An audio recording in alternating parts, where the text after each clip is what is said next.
Good evening and welcome to Eye to Eye. I'm Linda Kavanaugh. Our show takes a different approach to exploring issues we face in society and in our lives. We understand that you know about the issues, so we try to discuss them in relation to job creation, business development, and how we can help move the economy forward. Our goal is not to point the finger at someone else to do something, but to find ways that each of us, as individuals, can do something positive. With that in mind, this series has two program formats. The first involves one-to-one interviews with people in the know about various issues. For the second type of show, we select viewer volunteers to appear with me and discuss a specific topic. We would want people of different ages, backgrounds, and experience who do not have specific expertise regarding the topic, but who have open minds and some realistic suggestions or views that may not have been fully considered before. You will not be representing any group, company, or agency, just yourself. Our web address here is linda@i2.com. That's linda@i2i.com to send your contact information or comments. My guest this evening is Gabey Giblin, who may be very familiar to you as a highly successful realtor in our area for well over 25 years. For 13 years, she was recognized as achieving the top 1% of sales nationally for RE/MAX. She started and currently owns her own real estate company with her husband. Born in Berlin, Germany, Gabey is multilingual and is a graduate of the University of Connecticut with a bachelor's degree in nutrition. So a business dealing with her interests in health and wellness is not as much a stretch as people might think. Welcome to Eye to Eye, Gabey. Thank you, Linda. I'm glad to have you. Pleasure to be here. I'm glad to have you back again. There is a discussion that we have of your real estate business, and you've been extremely successful in that.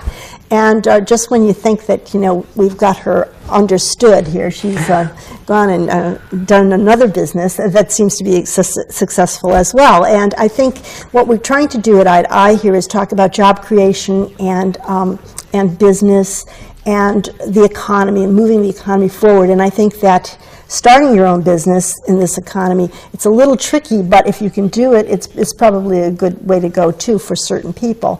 You've chosen to, you still have your real estate business, and that's that's wonderful. But now you're doing a wellness kind of business. I would like you to speak to me a little bit about what brought you to that kind of thing, that kind of business, the wellness business. What brought you to that? Well, actually, I really wasn't looking for anything, and I had been really busy. And like most people, sometimes when you're approached with something new, you say, I'm too busy, I'm too busy. And actually, for 3 years, I told my friend I was too busy to look. And this is a very good friend of mine that had been in the business. But one time she asked me to have dinner with her and just talk. And so I said, okay, why not? And asked me to evaluate a business. So I did. And, the more I looked at her, she had lost a lot of weight. She was glowing. She looked really good. I said, what is she up to? So I actually, investigated a little bit further. And, again, having a background of nutrition and wellness and also realizing really what a need there is, I found myself really interested in it. I see that, as a society, we're just getting sicker and sicker. And really, I have a passion for helping people, just like I have in my real estate practice. I just enjoy consulting and helping people. And, when I find some information and I'm really passionate about it, I can't wait to get it out. So I've just taken a look at this, and I'm on a mission to make some changes in the healthcare system. Well, there you go. A great place to start, I can tell you. But nonetheless, people may not know that you actually, I mentioned that you have your degree in nutrition, but you actually worked in that field for a while, right? Yes, I worked in a hospital when I got out of college. And, at first I enjoyed it, but I ended up getting a little bored working in that setting. And I wasn't really sure what I wanted to do, and thus you know, taking up real estate as a hobby, which turned into a major passion of mine. So now you're back into the nutrition really, again, I kind of come circle. I really, I really have found something that I enjoy doing. I think there's a need for it. So again, as I mentioned before, when you're in business, you know, we're all in business. If you have a business, you're in some sort of a product or service type of business, and you're into like lead generation. We all are in the business of the business. It's just what specialty are you in? And so I think the first thing is you do have to have a passion for it. And if you have a passion for doing it and you see that there's a need for it, like there's definitely a need for wellness, then that's an avenue that I chose. Now, the company that you're involved with, we'll get into that in a bit, but is it like selling household products or cosmetics or jewelry or, you know, businesses, franchises that you see elsewhere? Is that the kind of thing it is? What is it? What is the company that you're involved with? Okay, well, the parent company has been around 21 years, and it's actually called marketamerica.com, shop.com. It's a really big company. I'm specializing in an area of that, but the large company itself is a product brokerage company and an internet marketing company. So, you know, most businesses have products or most businesses have services, and this company has both. We have products and we have services, and we teach people a different way to do business, a different way to shop. So the big parent company is, you know, again, a topic for another day, but what they have inside this very large company are divisions. And health and wellness is approaching $1 trillion industry. And just weight loss itself is an $80 million industry. So that's the part that I focus on. Wow. Is the company well regarded nationally and globally? I mean, the company that is the overall company? Yeah, actually the parent company is not only in the United States, in Canada, Australia, Mexico, Taiwan, Hong Kong. We actually just went into New London, into the UK. And so we're a global company now. So now you said that company has all these divisions and such. Well, how does it relate to have someone work in the company that may be passionate? Well, I mean, you're passionate about wellness, but what if somebody like music or, I don't know, something else? I mean, they're able to, if I want to become an entrepreneur sort of on my own here, but just have a little bit of some sort of structure or something, they would be able to accommodate me as well? Oh, sure. What's really interesting about the parent company, it's more like a franchise than anything else. And we are actually the largest corporate trainer in the United States next to the military. So there are different divisions in the company and education locally, live webinars, local seminars, national seminars, classes ongoing everywhere. So we're very education based, and so if someone has an interest, for example, in anti-aging and or beauty or websites or whatever, we have all these different divisions when someone can learn and you know, underneath the umbrella of the company, make a very nice income. Well, now let's get back to focusing on the wellness thing that you're doing. Explain to me a little bit about what you're doing and, you know, that sort of thing. Well, Nutrimetrics is a division of the company, and we have 3,700 healthcare practitioners in Nutrimetrics division. And basically the mission of the company is to help healthcare providers create an ongoing income in their practice by helping their patients get healthier. We have a lot of programs there that we offer the health professionals. We know that health professionals are very busy. They don't have any extra time. Their staff is often overworked. So we have a program where we seamlessly put in place wellness into what they're already doing through education. We have a program, for example, we have some education on products. One of our most popular products is called Isotonics. And Isotonics, it's a delivery system. As opposed to you might be taking a pill for a vitamin supplement or something. Ours are powdered mixed with water, and the difference is they're called isotonic because they're the same consistency as your blood. So instead of taking 4 hours to break down in your stomach, our products are in your system in 5 minutes, and you'll get, instead of 10% absorption, you'll get 90 to 95% absorption. So that's one of the things we teach. But we also have a weight loss solution program called TLS, and we customize the program. It is not a diet. As a matter of fact, we encourage good eating. So patients are taught to lose inches in fat and not count calories. That's one of the programs we have. We also are nutrimetrics consultants that will go into the health professionals' offices for free to go and teach their staff how to incorporate this. So when you say professionals, I mean, they're holistic doctors and things like that. And, right. But they're also obviously medical doctors. Now, is the medical community, the medical doctor type community, are they accepting this kind Sure. of an approach to work in conjunction with their medicines? Is that more and more healthcare providers, physicians are looking at this because of what's happened in the economy. So many physicians that are out there have just had to cut back and have to let go of staff, have taken work home with them.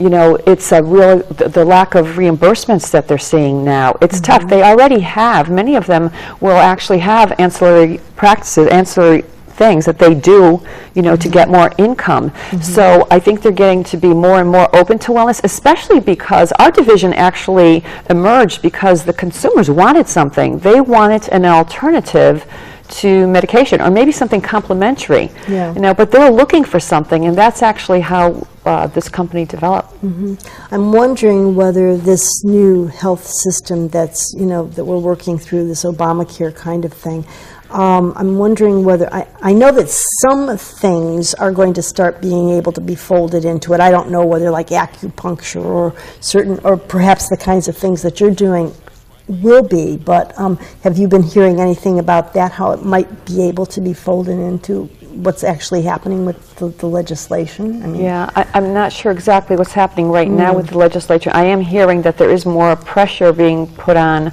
the health care basically industry to incorporate some wellness. To start taking and this we're on, positioned perfectly to do that, and we've got step-by-step plan to help healthcare professionals. Again, they're so busy, they're not really sure how to do it, so we have ways to do that. We even have education programs where healthcare professionals can get their CMEs, their credits, which is by studying some wellness, because most healthcare professionals get less than... What's a CME? Those are the credits that they need. Doctors need to get credits, you know, every so often they too. do too. So they have to do that like too. Continuing Education kind of a thing, sure. that.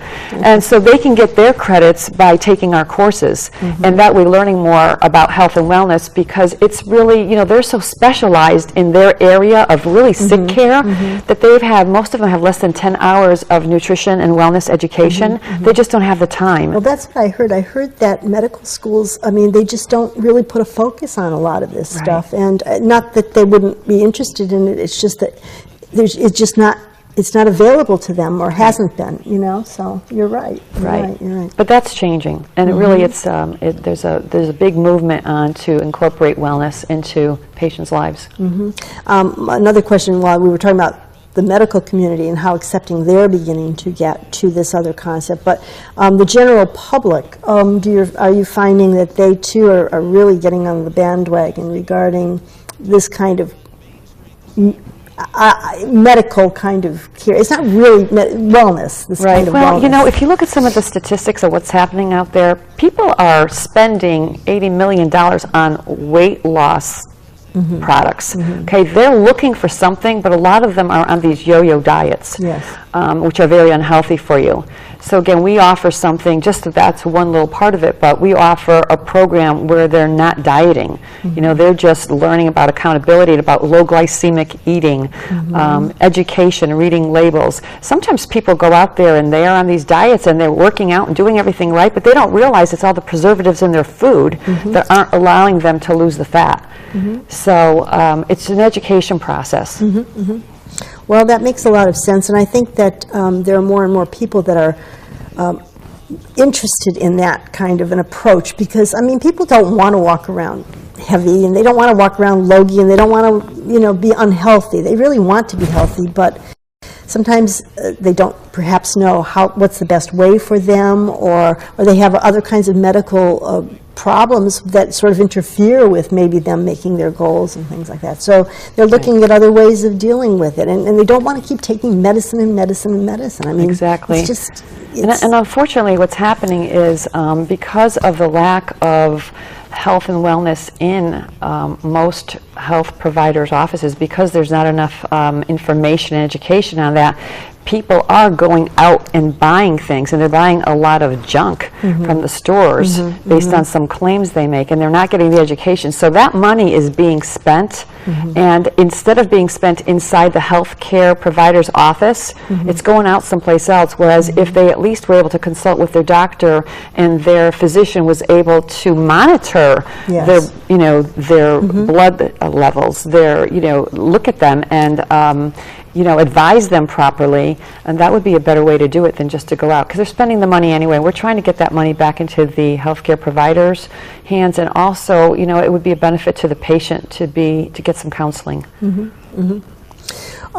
Just getting back to the company or entrepreneurship in general, what sets this company, let's say, apart from other companies that are, that might come to mind, Okay, well, some of the things that sets this company apart, as I mentioned, is the delivery of the products, the isotonic products. That's a big difference that this company has.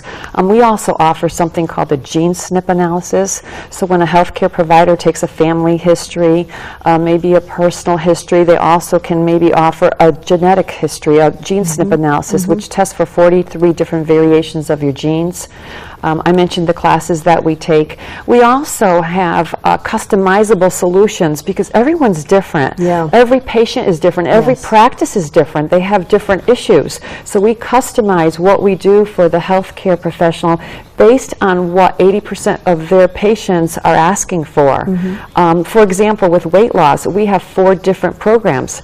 We have programs that give you rapid results. You want to lose 5 to 15 pounds because you're going to a wedding in a month. Okay, we have a program that you look at that, but we have also a program where someone says, I can't commit to that. We look at someone's commitment level, we look at what their goals are, and we address that, and we meet them where they're at. Okay. Do you think that, do you think that the economy is encouraging a person to start a business of his or her own at this particular time? I mean, just overall, as a business person, do you think that this is a fairly decent time to start a business? Linda, I think it's always a good time to start a business, because I think everyone should have their own business.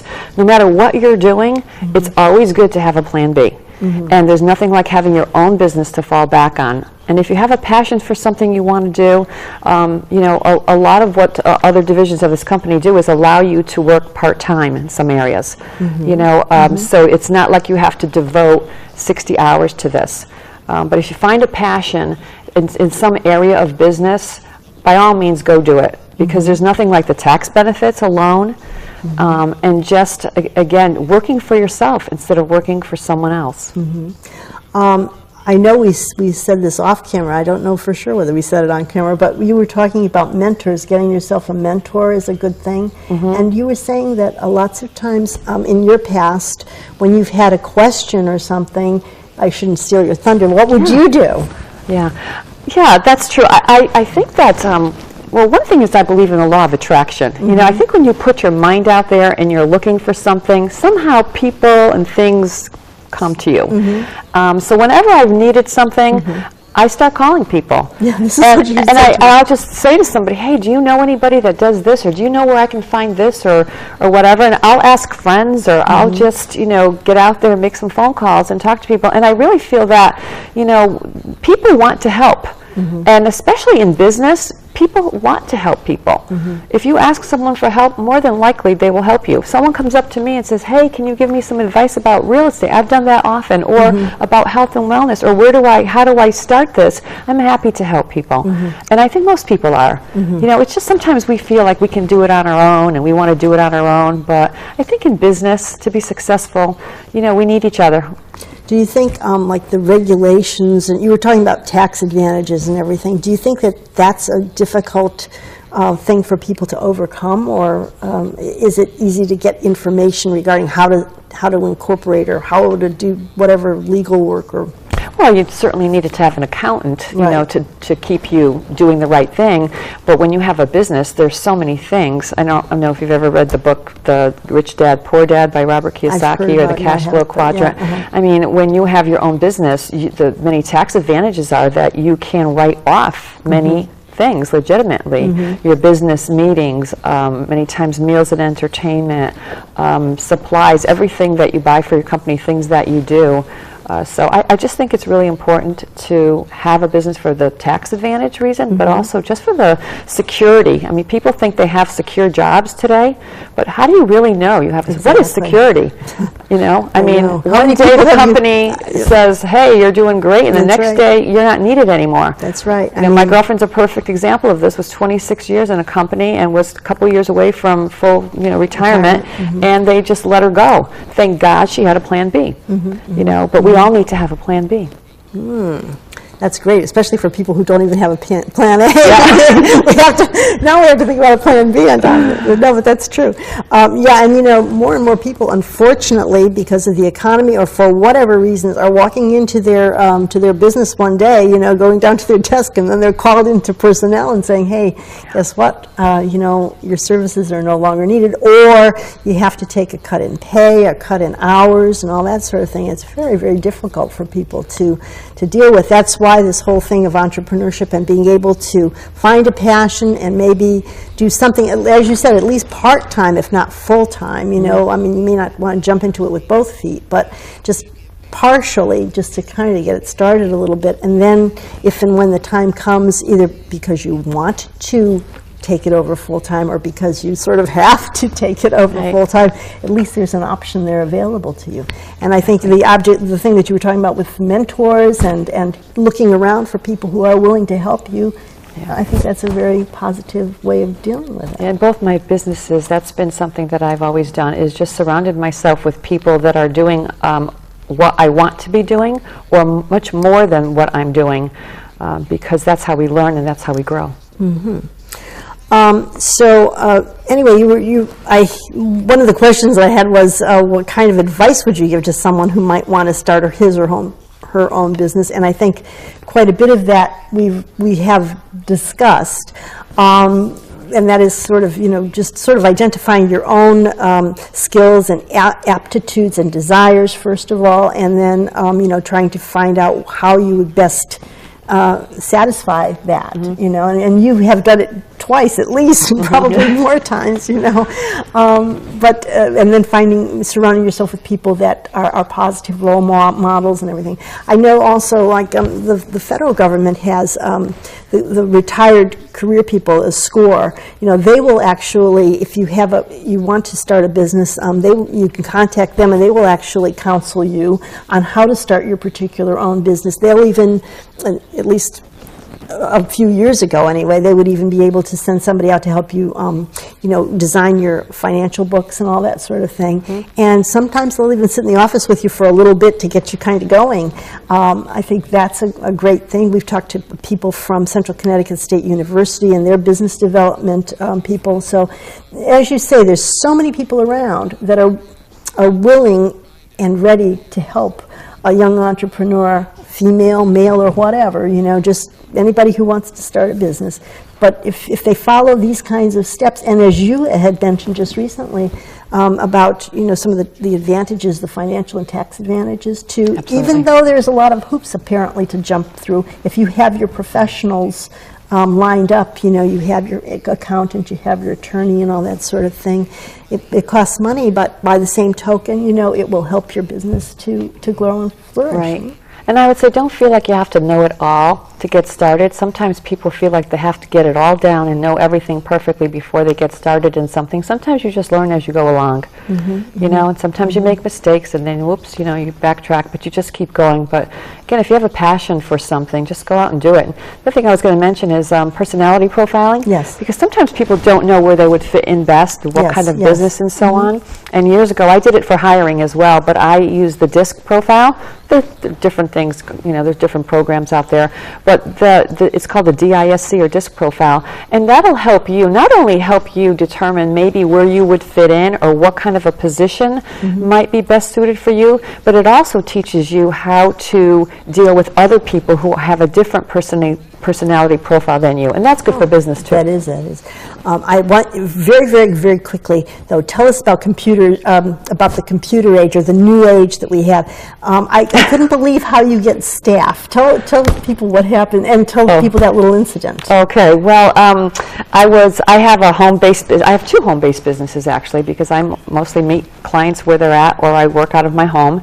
And I do have two virtual assistants that work for me in the Philippines, and I have one personal assistant that works out of my home in my office, a different part of my home.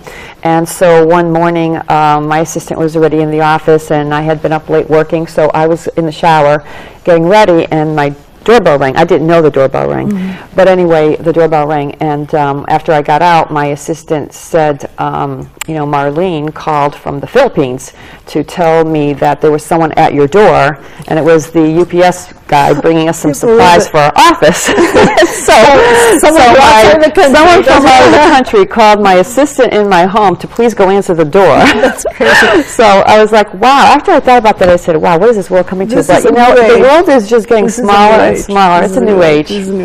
Well, I want to thank you so much, Gabey, for coming and giving us so much insight regarding business development and entrepreneurship and the kinds of experience that you've had. I appreciate it. And if anybody wanted to get in touch with you, what's your website or your... Best way to get to me is either Google me, Gabey Giblin, or GabeyGiblin@gmail.com. Okay. Thank you. Thank you very much. Thank you. I'd like to, again, I thank you very much for coming, and she's given us so much great information.